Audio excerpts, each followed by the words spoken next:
Growing up, it was just me and Mom. Dad left when I was really young, so he's just a faded memory. Mom worked really hard, juggling multiple jobs to keep us going and make sure I could do well in school. Because of her sacrifices, I got a scholarship that paid for college, so I didn't have to deal with the huge debt many people have these days. I studied business management, driven by a mix of ambition and fear of being as poor as we were when I was a kid. After graduating, I moved to the city. It was tough at first, living in a tiny apartment and eating cheap noodles more often than I'd like to admit. But I landed a job at a big company, starting as a junior and quickly moving up the ranks. A few years later, I wasn't just working there, I was running a whole department. It was more than a job to me, it was my domain. I made sure everyone on my team knew they were valued. During training sessions, I tell the newbies, lead with respect. Treat this job like you own it, and soon you'll be leading the team. The team was great, full of good people. When I got promoted to department head, we all went to a local bar to celebrate. It wasn't a fancy place, just a cozy spot with cold beer and lots of laughs. Here's to Maud, the boss lady. Simon, one of my oldest colleagues, raised his glass. Everyone joined in, clinking their glasses together. Thanks, guys. We're all in this together. Here's to kicking more ass and taking names, I shouted, and the team cheered back. That night, amidst all the celebration, I noticed a guy named Austin. He saw me looking and walked over with a confident grin. Couldn't help but notice the celebration. What's the occasion? He asked, leaning against the bar. Just a little career boost, I replied with a smile. I'm the new head of my department now, I said, trying not to sound too boastful. That's impressive. Must be a tough job, he replied, nodding appreciatively. I'm Austin, by the way. Maud. Nice to meet you, Austin. We started talking more seriously than I had planned. It turned out Austin was a financier and knew his way around numbers, just like I knew my way around project plans. Over the next 5 months, our casual dates turned into weekends together. Before long, I was spending more time at his place than my own. He had an amazing apartment with high ceilings, a view that made you want to show it off, and a warmth that my dingy rental couldn't match.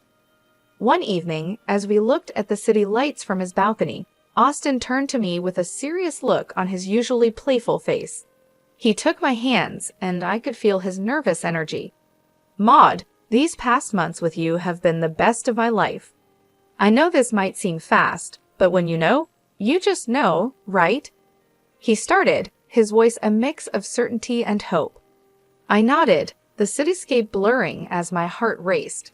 He pulled out a small box from his jacket and opened it to reveal a ring that sparkled in the light. Will you marry me, Maud? Yes, Austin, absolutely yes, I managed, my voice thick with emotion. And just like that, I was engaged to a man who truly saw me and loved all the parts of me, even the tough ones. The day I was supposed to meet Austin's parents, my stomach was in knots. As Austin drove us up to a sprawling mansion with a driveway longer than my entire apartment block, I realized they were more than well off, they were rich. Stepping out of the car, I felt the weight of the place. The house looked like something out of an old British movie, all brick and ivy with gargoyles staring down like they knew I didn't belong. Austin squeezed my hand as we walked up to the huge oak doors. You'll be fine, Maud, he whispered, but his voice sounded like he was trying to convince himself too. The door swung open, and there stood Mr. and Mrs. Michael. His suit probably cost more than my rent, and her dress was something you'd see in a magazine. The foyer was massive, with a sparkling chandelier overhead. The walls were lined with portraits of stern-looking people with titles like Sir and Lady. Maud, lovely to finally meet you, Mrs. Michael said. I'm Maxine, and this is my wife, Sydney, Mr. Michael said, his voice smooth, but cool with a hint of a practiced English accent. Mrs. Michael gave me a smile that didn't reach her eyes. Pleased to meet you both, I managed, trying to keep my voice steady as we moved into the dining room. Austin whispered quick tips about which fork to use, but his words were a jumble in my head. Dinner was served, and it felt like sitting in a freezer. The air was so cold with judgment. Mr. Michael pointed to a portrait of a stern-looking man with a thick beard.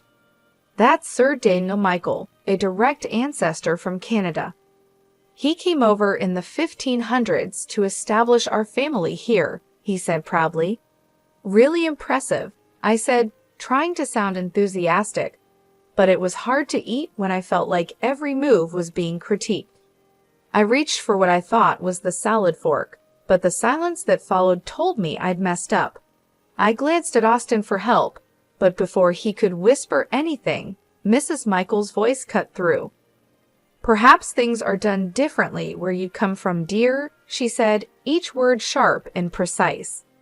Sorry, still getting the hang of all this, I mumbled, my cheeks burning hot. Austin tried to smooth things over by jumping into a story about us, but his parents were more interested in watching me struggle with the dessert spoon next. I felt smaller with each course, their stares heavy on my shoulders. After the icy dinner, we all shuffled into the Michaels' expansive living room. The plush carpets and heavy curtains made the room feel even more suffocating than the dining hall. I sunk into one of the ornate chairs, feeling like I was an exhibit in a museum about commoners. Mrs. Michael, perched elegantly on the edge of her seat, leaned forward. Maud, dear, tell us more about your family. Your upbringing must have been quite different from ours, she said. I hesitated, feeling Austin's tense gaze on me. Well, it was mostly just me and my mom. My dad left when I was really young, and I don't remember him much. Mom did everything to raise me on her own. She's a nurse. The room fell silent. Mrs. Michael stood abruptly, her chair scraping against the wood floor like a scream. This is unacceptable, she declared, her voice resonating with disgust. We are descendants of an ancient English lineage. We have standards, traditions. I cannot and will not allow my only son to marry someone without pedigree or knowledge of her own lineage. Mr. Michael, who had been silently observing, finally spoke. His words were calculated, each one heavy with meaning. It's essential for us that our family ties are strong and well documented. Maud, can you even name your great-grandparents? I felt my face heat up with embarrassment. I only know about my maternal grandparents, I confessed, my voice barely above a whisper. Mr. Michael rolled his eyes, showing his contempt. This is exactly what we feared, he muttered under his breath. Austin finally intervened, his tone firm yet pleading. Mom, Dad, please. Maud is kind, hardworking, and she loves me. Isn't that what should matter? His mother's gaze was steely. Respect and adherence to our family standards are what matter, John. If Maud is to join this family, she must learn our ways. She needs to respect where she is coming from, even if it is nowhere significant. Their words stung, cutting through the warm feelings from earlier in the evening. But Austin was looking at me, his eyes begging me to just go along with it. I nodded reluctantly, agreeing to their terms. Fine, I said, trying to keep my voice steady. I'll learn about your family and your traditions. Mrs. Michael seemed somewhat pleased by my concession. Good. You'll start by familiarizing yourself with our family tree and understanding who each person in those portraits is. It's not just about names, Maud. It's about respect for our lineage. As they continued talking about their expectations, I felt a part of me shrivel up. The evening had turned from a simple meet and greet into a trial by fire. I had agreed to their demands, yes, but at what cost? As the room filled with discussions of ancestors and noble deeds, I couldn't help but feel alienated from these people and, oddly enough, from the parts of Austin that were tied so tightly to them. The weeks following that stiff dinner were a whirlwind. I barely had time to catch my breath between working my day job and attending the slew of etiquette and style courses that Mr. and Mrs. Michael insisted I take. My day started with the buzz of an alarm before sunrise and ended long after the sun had set, leaving me feeling like a zombie. Elbows off the table, Maud, the etiquette instructor gently chided during one of our sessions. And remember, the soup spoon moves away from you when you scoop. I nodded, attempting to mirror her movements, but my mind was on a million other things like the mountain of work waiting for me back at the office and the never-ending wedding plans. "You're doing well," she reassured me, her voice soothing. "These things take time to become second nature." I gave her a weak smile. "Thanks. It's just a lot, you know." As if on cue, my phone rang. It was Mom. I excused myself and stepped outside to take the call, pressing the phone against my ear while trying to find a quiet corner in the bustling city. "Hi, Mom," I greeted, my voice more tired than I intended. "Maud, darling, how are the wedding preparations going?" she asked, her voice filled with excitement and a hint of concern. I hesitated, not wanting to worry her. "It's all good. Learning a lot. I even picked up how to waltz," I said, trying to keep my tone light. There was a pause, and I knew she wasn't entirely convinced. "You sound exhausted, honey. Are you getting enough rest? You know, all this shouldn't be so hard. You need to take care of yourself." I chuckled weakly. "I'll try, Mom, but there's a lot to juggle right now. Etiquette classes, dance lessons, work, and the wedding planning. Just remember what's important, Maud. It's you and Austin at the end of the day, not all these rules and lessons." Her words were comforting, but as soon as we hung up, the weight of reality settled back on my shoulders. I was caught in a tug-of-war between pleasing Austin's parents and maintaining my sanity. Every day felt like a marathon with no finish line in sight. Back inside, I resumed my training.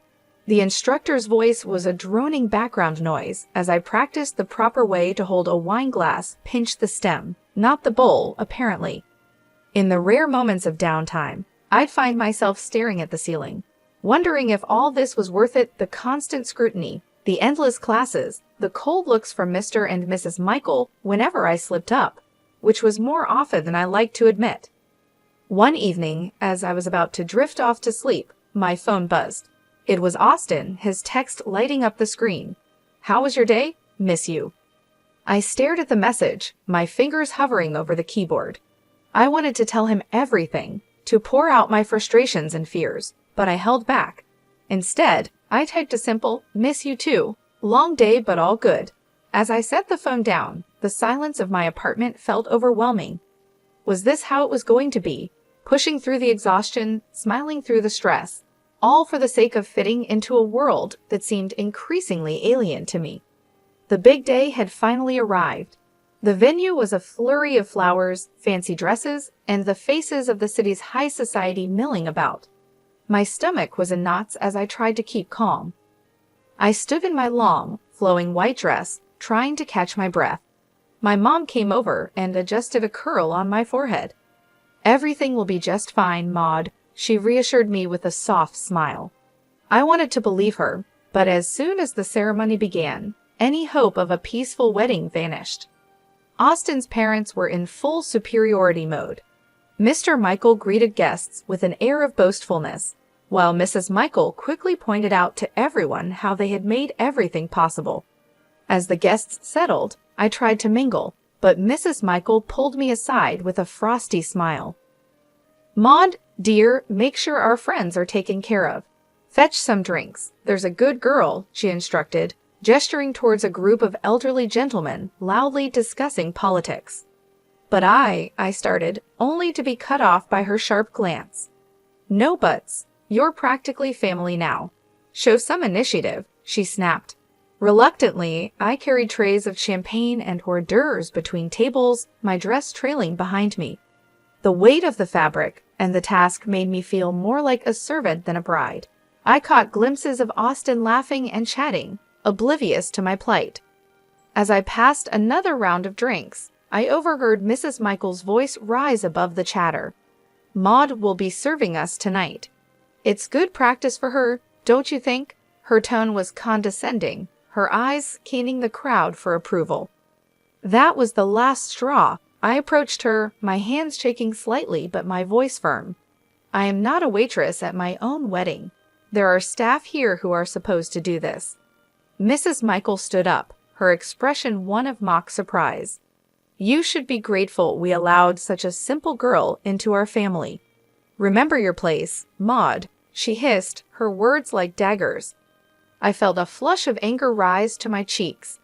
This is my wedding, not a performance for your friends, I retorted, my voice louder than intended. The room fell silent, all eyes on us.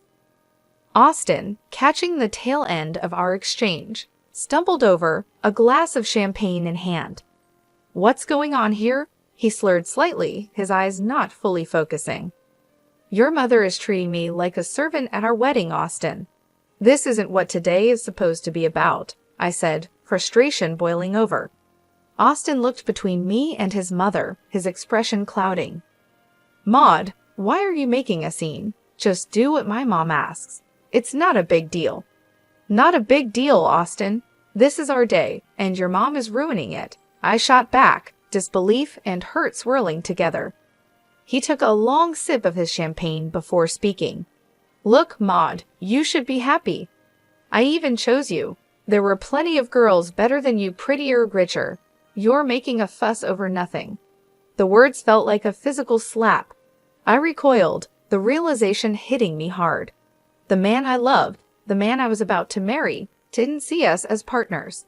To him, I was just another accessory, something to fit into the perfect image his parents wanted. As I clutched my bouquet tighter, feeling like I might crumble right there, my mom came over. She took one look at me and wrapped me in her arms, the kind of hug that seemed to hold the world at bay. Honey, do you love this man? Do you really want to marry him? She whispered, her voice filled with worry.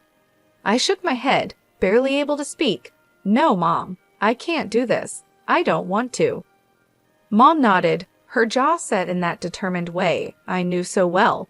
She gently took the bouquet from my hands and guided me to a chair, her touch reassuring.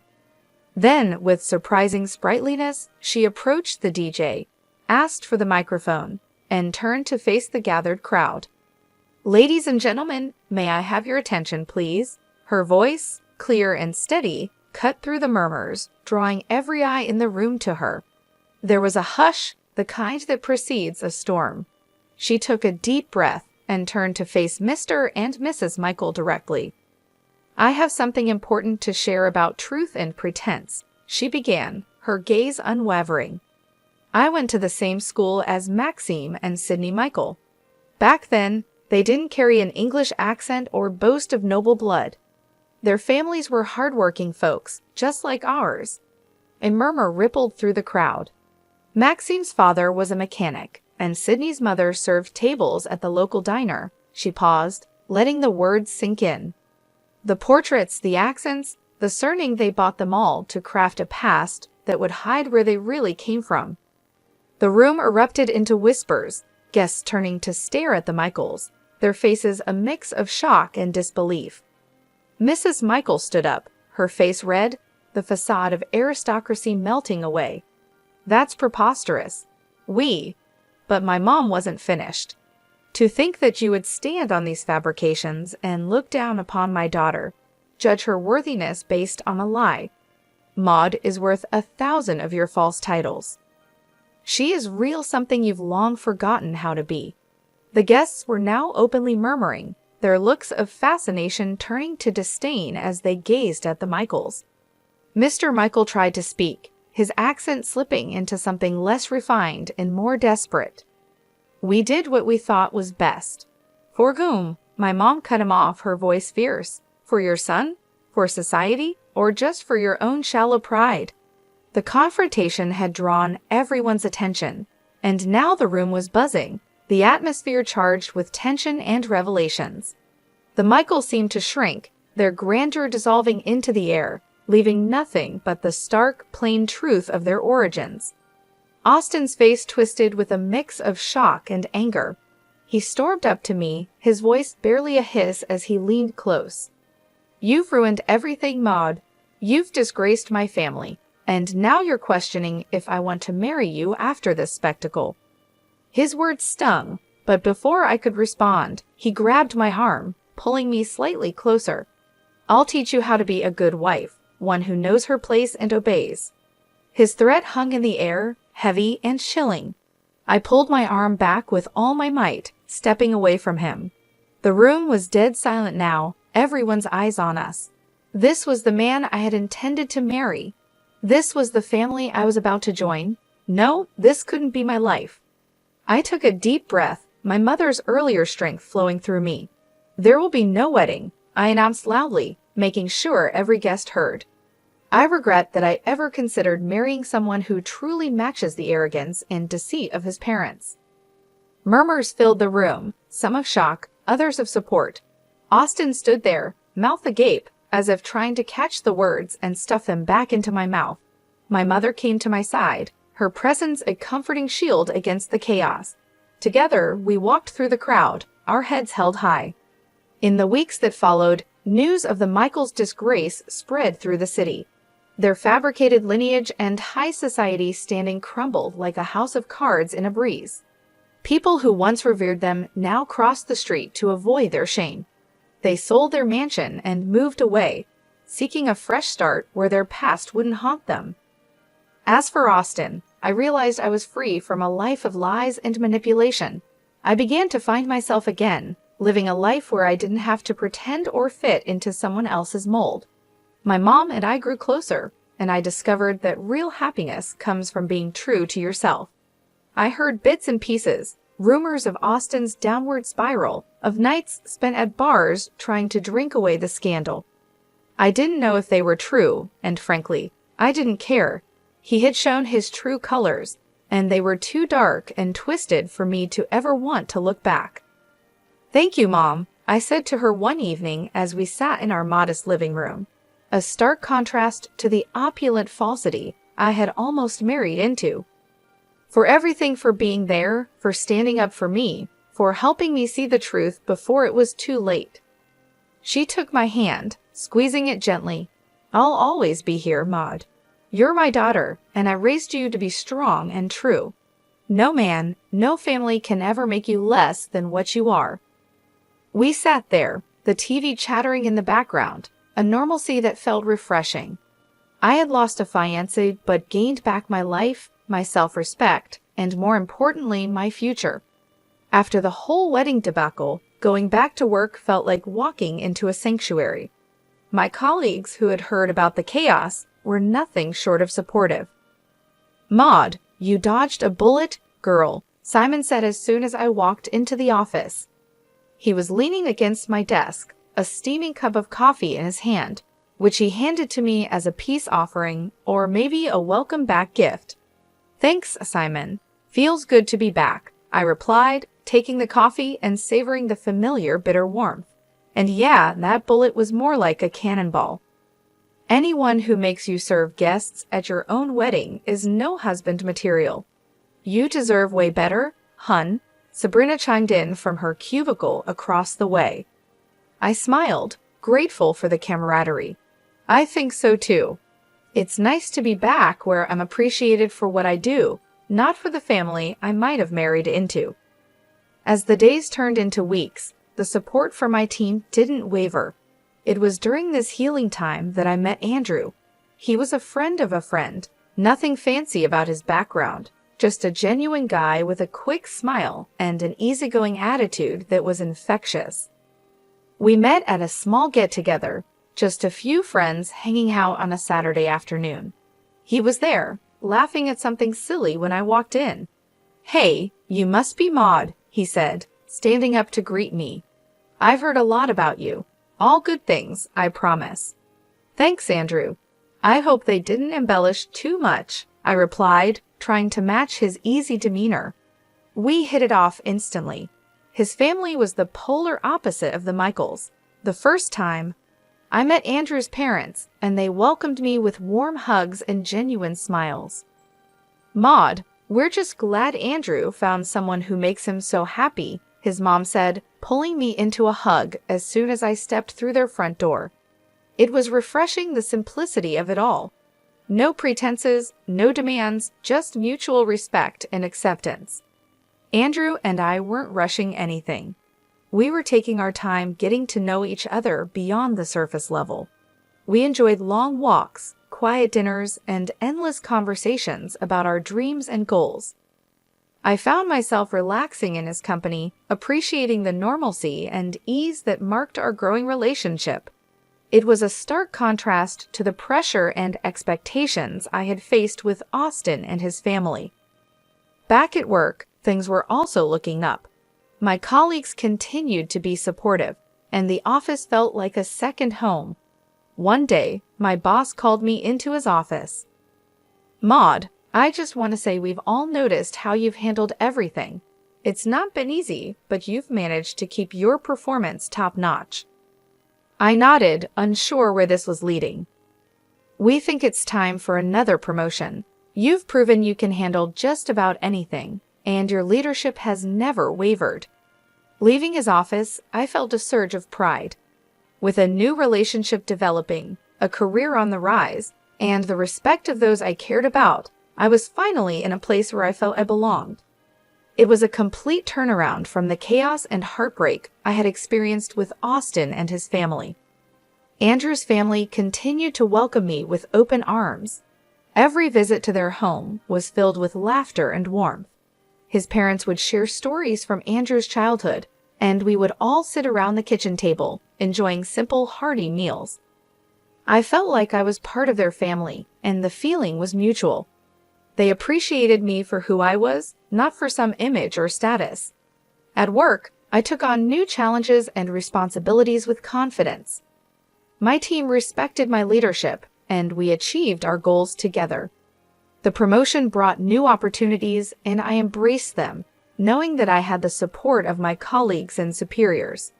As the months went by, Andrew and I grew closer. We celebrated our small milestones, like the first time he met my mom and the first holiday we spent together. Each step forward felt natural and right. There was no rush, no pressure, just a steady building of a strong, loving relationship. One evening, after a particularly good day at work, Andrew and I were sitting on his couch, watching a movie. He turned to me and said, "Maud, I don't know what the future holds, but I know I want you in it." I smiled, feeling the truth of his words. "Me too, Andrew. Me too." It was in that moment that I realized I had found what I was looking for, not just in a partner, but in life. I had a loving relationship, a fulfilling career, and the support of people who truly cared about me. I had found my place, and it felt like home.